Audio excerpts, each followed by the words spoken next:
Broadcasting from the business capital of the world, this is the Podcast Business News Network. And welcome back, everybody. This gentleman, every time we have him on, it's like a breath of fresh air. The sun comes out. He has done so much in his life for others, and it all focuses on his love of the land. He's the owner of a very successful real estate agency for many years. He owns a farm here in the United States. He operates some farmland in Uganda as well. And he's all about giving back. And he's our Diamond of the Decade. Ervin M. Norgren joins us here on the program today. How are you today? Great. It's a sunny day, and it's beautiful weather. 70 degrees about. Can't get better than that. Oh, absolutely. Especially, the sun is out and it just feels nice. And the positivity, just feeling good about life, which I detect in you that you do. And I work with a lot of organizations. I'm on the board of the Girl Scouts. I'm always helping to inspire the next generation. And what's your advice for people who are younger, whether they're teenagers in their 20s, 30s, trying to move their life forward? What's your advice? Well, I can tell you, enjoy it while you have it. Life is fleeting. It comes and then the days fly by. So make the best of it. Sometimes you feel down because something didn't go right, but don't let that slow you down. Always think positive. Positive is a great thing to have, and work at it every day. It's contageous, and I've done that. A friend of mine, when I was in Vietnam, drew a picture of one of these gods and wrote on the top of it, "Think positive." And I've carried that picture with me all through that time. I want to be transparent for everybody in that, you've mentioned your age before. Could you share that with us again? Oh, sure. I'm 79 years old. You're 79. You've done so much in your life, but, a lot of times people who are younger hearing words of inspiration from somebody older, they think, well, how do they know? They're older. You have a daughter, as I do, and that's a teenager. So. Yeah, and it's wonderful. It's just there's so much youth in having someone who tells you what to do, because I didn't grow up with the computers, so I have to ask my daughter sometimes, what's the solution to this computer problem? And she tells me, and I love it, because we're doing things together. That's so important. I love that. And my daughter is 16, and I just dropped her off. I took her to Starbucks. She lives with me. I took her to Starbucks for breakfast, and just the energy from somebody younger. When you're in the middle of that, I'm older. I'm older than you even think. And I have a younger daughter, as you do, but you can bridge the gap there and look at your life through their eyes and what it looked like through your eyes. If you were 21 right now, Ervin, what advice would you tell yourself? I would say, enjoy all that you can every day that you can, because you never know what happens. God gave us a plan. Well, we don't know what that plan is. So what we have to do is say, the best is going to happen to me, and it's all planned out. So I think positive. And I do every day. I always go ahead and remember that, some people have got it worse than I do. But a lot of people, work at it and enjoy their life. And that's what's so important, is to take the bull by the horn, so to speak, and go with it.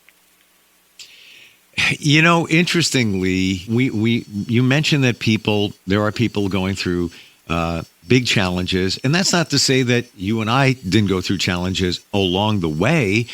But one thing stands clear: don't we all have a choice? Maybe we didn't have a choice to be in a situation, but we do have a choice on how we're going to act or react to that situation, right? That is so true. My daughter and my wife are diabetic. That is quite a situation when it first happens. But they both took it and handled it. There's so much technology nowadays that they can quickly assimilate the solutions. Things aren't the way they used to be years ago when we didn't have all this technology helping us through whatever problem we may incur. So think positive. Think positive. Yeah. And it's easy to get trapped in that rabbit hole of negativity, but I feel it's almost like a habit. You know, when you make it a habit of feeling positive, thinking positive, or putting a positive spin on a situation, it's almost as it just becomes automatic. You don't even know you're doing it. And that doesn't... That's true. I'm not... That is true. That's a good point. That, it's like things that you do every day, after a while, like you say, it becomes part of you. Yeah. And it's not to say that you're ignoring what's going on. You know, put on the proverbial rose-colored glasses and just pretend it's not happening, but you just react to it in a certain way. What are some of your habits? You know, calling on a daily basis. What are some of the things that you make sure that you do? Well, when I was young, my church in Minnesota decided that they wanted me to become a pastor. And they took up a collection and all that, and they gave me this big German Bible, and they felt that catechism was really what brought me out. And so I thought about it, I thought about it every day, and then I knew, after a while of analyzing the situation, that it was not for me.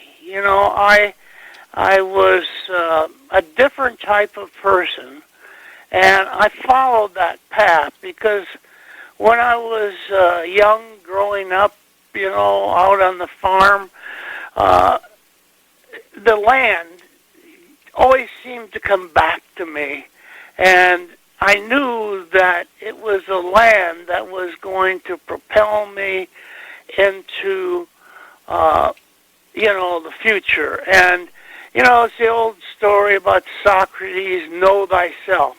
You do have to go ahead and analyze yourself every day and see what that calling is.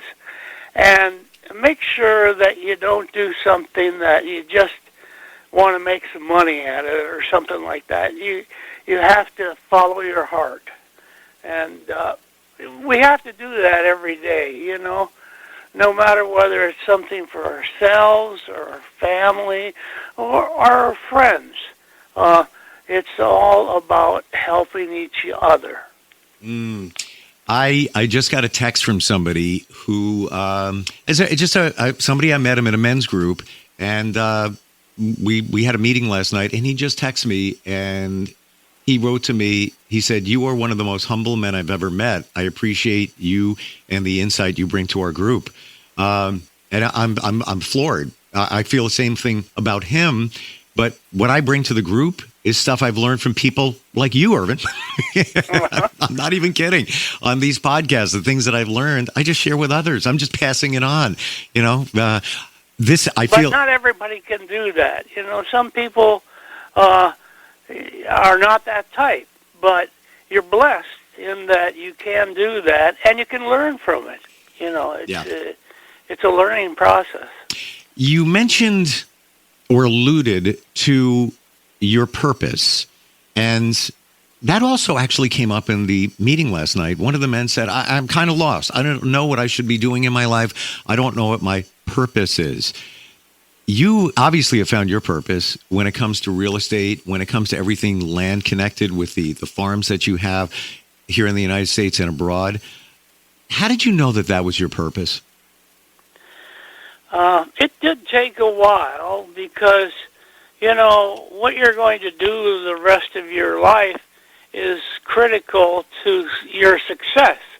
But it was sort of like evolution in a way. Each day there was a new experience that came out of the land on our farm. And it was a simple thing like my uncle gave my sister, my brother, and I a calf to take care of. And then when we got the calf ready for market, we would sell it, and that would be part of our reward for going ahead and doing something that we felt was natural to us. And, we had a pile of machinery that was antiquated, and so my uncle said, I want you to take this machinery apart, and then we're going to haul it to the people that recycle metal, and they'll pay you money for what you've done. And the same thing, he went ahead and gave that money to us as a means of giving back to what we did, And those types of experiences just kept repeating itself until one day the Army said, you will go to Vietnam.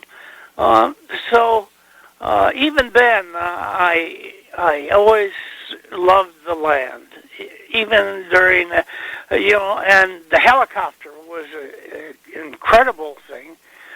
You could fly. I flew all over the country in a helicopter, and that's one thing that changed our lives in this country. People started living longer because a helicopter got them to the hospital quicker. So, the land has a way of rewarding us in different functions. And we have to remember that it's not all us. It's what's written in the land. I love the way you said that, and I feel it's so true.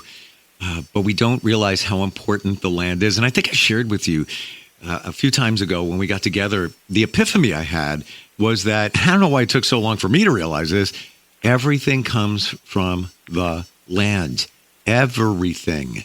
And if you really, really scale it back and realize it, it starts with the land, the food.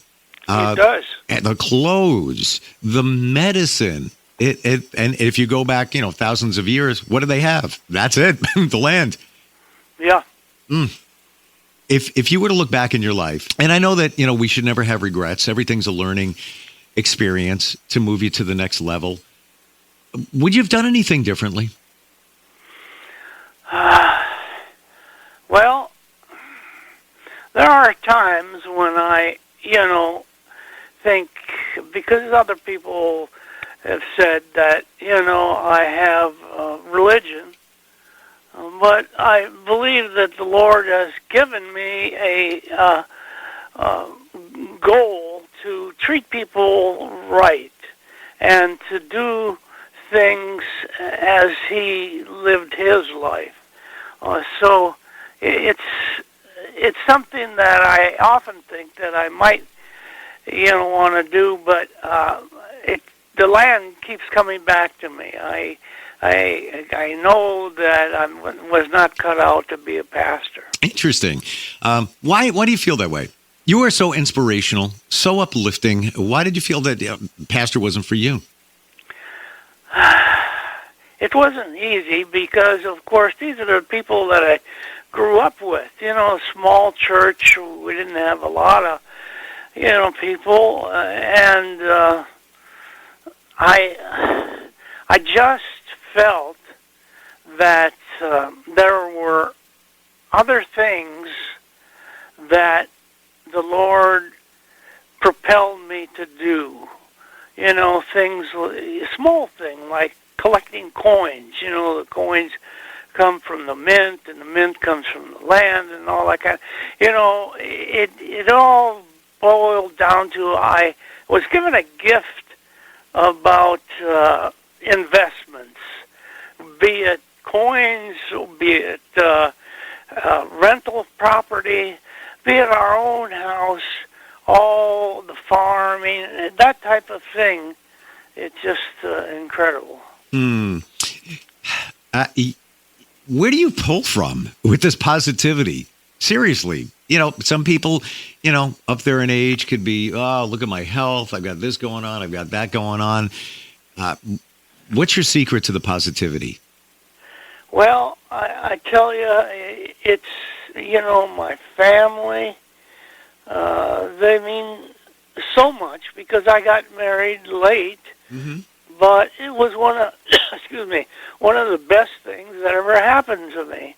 And, you know, that's where the secret, I think, into having a happy life, if you will, sharing with your family, your relatives, your friends, they bring that positivity out, you know, because the mixture of your friendship and their friendship or what have you is what makes the world go round, you know. And I found out early in life that it's much better to be happy than to be sad. You know, it's just like every day I work at being happy, and my family helps me. My friends, my relatives, you know, it's a wonderful life. What's that song? I forget. It's a wonderful life. Yeah. Yeah. You know, you said something just now that really resonated. You work at being happy, and I love the way that sounds because, in my opinion, everything we do in life involves work. Think about it. Yeah. Even making plans this weekend with friends. You know, you got to get together with them. Who's going to show up here? What time you coming down there? Who's going to be driving? Whatever it might be. There's a little bit of work. There's a little bit of work involved in coordinating that. You should be breathing properly. They say, you know, if you take deep breaths, it can reset your system and your body and take away stress. They call that breath work. So you have to work at that. So why wouldn't you have to work at being happy? Like, why not? Absolutely. I have to tell you, you brought back a memory, and this is gonna date me. But you said the word catechism, and I have not heard that word in many decades. But when you said it, I was like, oh, that brings back lots of memories to being a kid. Yeah. Wow. Were you always devoted to church, even when you were younger? Oh, yes. And I will have to say that my mother was probably part of it. Because, you know, especially in the teenage years when you come home late at night and the next day is Sunday, and of course Sunday means you go to church. Yep. Well, there are some days that I didn't feel like going to church because I frankly had too much to drink. But my mother said, you will go to church. And I did. And, you know, it wasn't that I had a reason and just copped out and said, no, I'm staying home. But I did go to church every Sunday. And just the way my mother had an influence over me.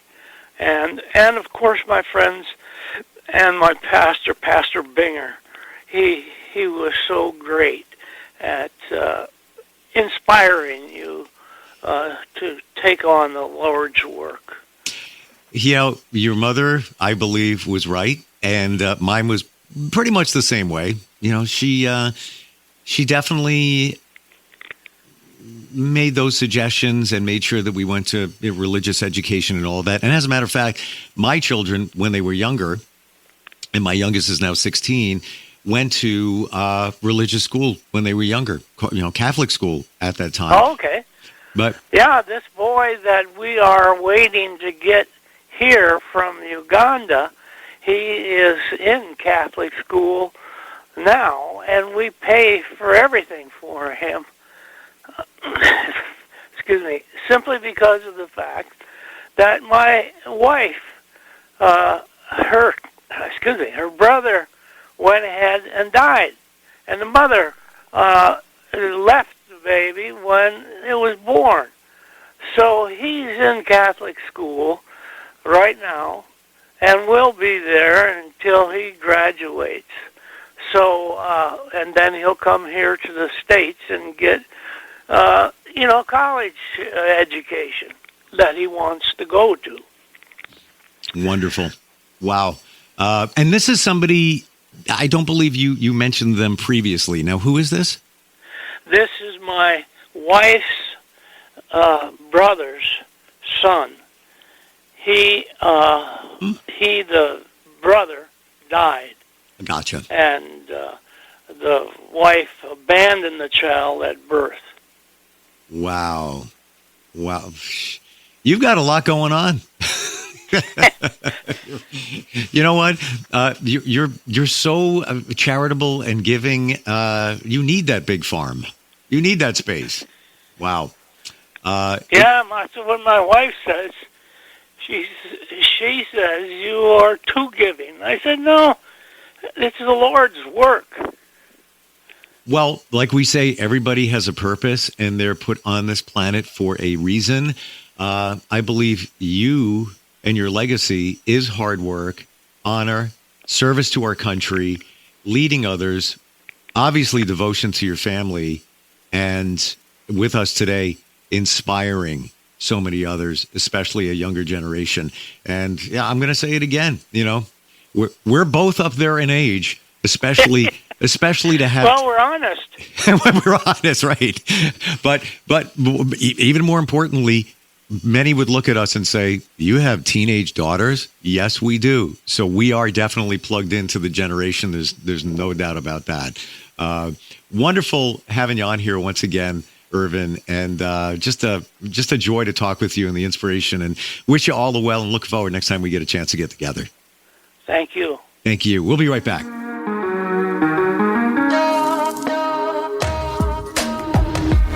Broadcasting from the business capital of the world, this is the Podcast Business News Network. For nearly 2,000 severely injured veterans, everyday life has become filled with barriers. Day-to-day simple tasks can become pretty daunting. I have to carry my chair up 2 flights of steps or have somebody do it for me. What scares me the most is just the falling. When I'm struggling with my house, I think, to have that one great barrier just knocked down, it's crucial. Home for Our Troops is a wonderful nonprofit that builds a mortgage-free, fully adaptive, handicap-accessible house. And there's no catch. It'll be our very first home that we've ever owned. This is a game changer. This is where your life begins again. We need you to join us in completing this important mission. Please visit hfotusa.org and help build homes and rebuild lives. Because of you, everything's going to be okay.